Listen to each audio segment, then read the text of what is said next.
మన తల్లిదండ్రులు మన నుంచి ఏమి ఎక్స్పెక్ట్ చేస్తున్నారు అనేది ఒకసారి మనం ధ్యానిద్దాం.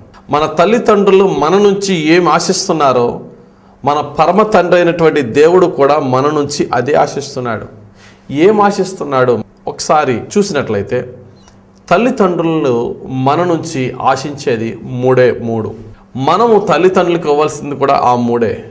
ఒకటి, మన జీవితాన్ని బట్టి వారు సంతోషించాలి. అంటే ఏంటి? మనము ఆశీర్వదింపబడి మనము మంచిగా సెటిల్ అవుతే మన సెటిల్మెంట్ చూసి మన తల్లిదండ్రులు హృదయం నిండా సంతోషించాలి. ఎంతోమంది తల్లిదండ్రులు ఈ రోజున బిడ్డలను కని బిడ్డలను పెంచి బిడ్డల ప్రయోజకులను చేయడానికి ఎంతో శ్రమ పడుతున్నప్పటికీ వారు ప్రయోజకులు అవ్వక తల్లిదండ్రులకి దుఃఖమే మిగులుతుంది.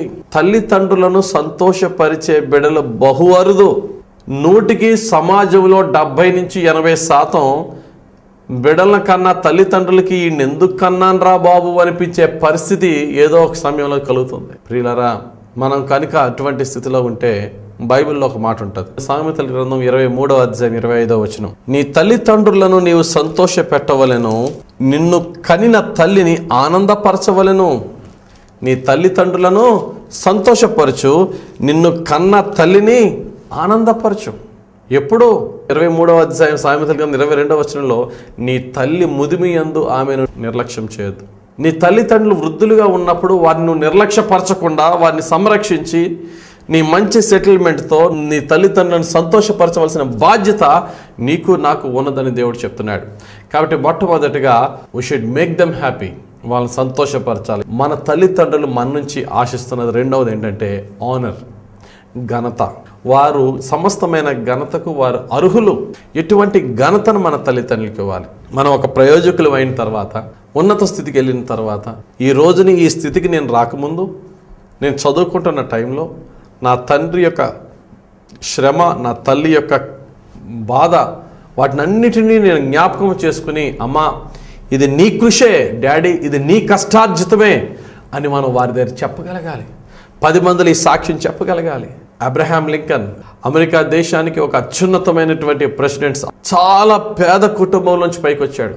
అమెరికా ప్రెసిడెంట్ అయిన తర్వాత ఆయన అన్న మాట, నా తల్లి కన్నీటి ప్రార్థన నన్ను ఈ స్థితికి హెచ్చించింది. ఇప్పుడు ఆ తల్లికి ఎంత గౌరవం ఉంటుందండి, ఆ తల్లికి ఎంత ఘనత ఉంటుంది.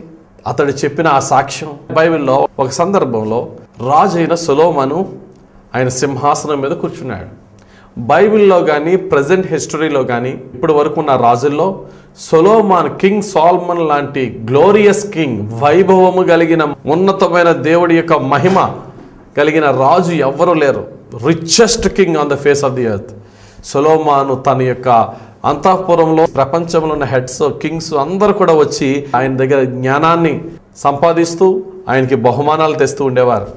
అటువంటి సమయంలో ఎవరో కబురు చెప్పారు సొలొమోన్ గారితో, అయ్యా మీ తల్లి అయినటువంటి బెత్షెబా గారు వచ్చారు అని ఒక మాట చెప్పిన వెంటనే తన కూర్చున్న సింహాసనం నుంచి లేచి గౌరవంగా తన తల్లికి తన కుడి ప్రక్కన ఇంకో సింహాసనాన్ని వేసినప్పుడు ఆ చైర్లో కూర్చున్న తర్వాత బెత్షెబా హృదయంలో ఎలాగ ఆనందించుంటుంది? That might be the peak of her happiness. తన జీవితంలో అత్యున్నతమైన ఆనందం అనుభవించిన సమయం ఆ కొద్ది క్షణాలు అనుకుంటాను నేను. ఎందుకంటే తన జీవితం తనకు తెలుసు, ఈ రోజుని దేవుడు తన ఏ స్థితిలో పెట్టాడో. అంతకన్నా గొప్పది తన బిడ్డలు తనను గుర్తించినప్పుడు. కాబట్టి ప్రియులరా, మన జీవితంలో ఒక్కసారి ఆలోచన చేద్దాం. మనము మన తల్లిదండ్రుల యొక్క కష్టార్జితాన్ని మనము గుర్తెరుగుతున్నామా? ఈ రోజుని ఒక ఉద్యోగం వచ్చింది, ఒక మంచి లైఫ్లో మనం లీడ్ చేస్తున్నాం. ఒకప్పుడు మనకు ఒక మంచి ఇల్లే లేదు, ఈ రోజుని కారుల్లోనూ ఏసీ మేడల్లోనూ ఉంటున్నాం. కానీ మన తల్లిదండ్రులు మనల్ని పెంచినప్పుడు, మన స్కూల్ ఫీజు కడుతున్నప్పుడు ఎంతగా శ్రమ పడ్డారు అనేది ఒక్కసారి ఆలోచన చేయాలి. తండ్రి తల్లులు మన చిన్నప్పుడు చేసిన సాక్రిఫైస్ మనం మర్చిపోకూడదు. అదే తల్లిదండ్రుల పట్ల ఒక రకమైన రెవరెన్స్, గౌరవము మన జీవితకాలం అంతా కొనసాగుతుంది. మన లైఫ్లో మన పాత జీవితాన్ని మర్చిపోకూడదు. పాత జీవితాన్ని మర్చిపోయాము అంటే మన తల్లిదండ్రుల యొక్క ప్రయాసను కూడా మర్చిపోయినట్టే. కాబట్టి ఒక స్థితికి మనం హెచ్చింపబడిన తర్వాత ఎక్కడున్నా మా అమ్మ నాన్నల యొక్క కష్టార్జితం ఇది అని మనం ఎప్పుడూ కూడా వాళ్ళ యొక్క కష్టార్జితాన్ని అక్నాలెడ్జ్ చేయగలగాలి, గుర్తించగలగాలి.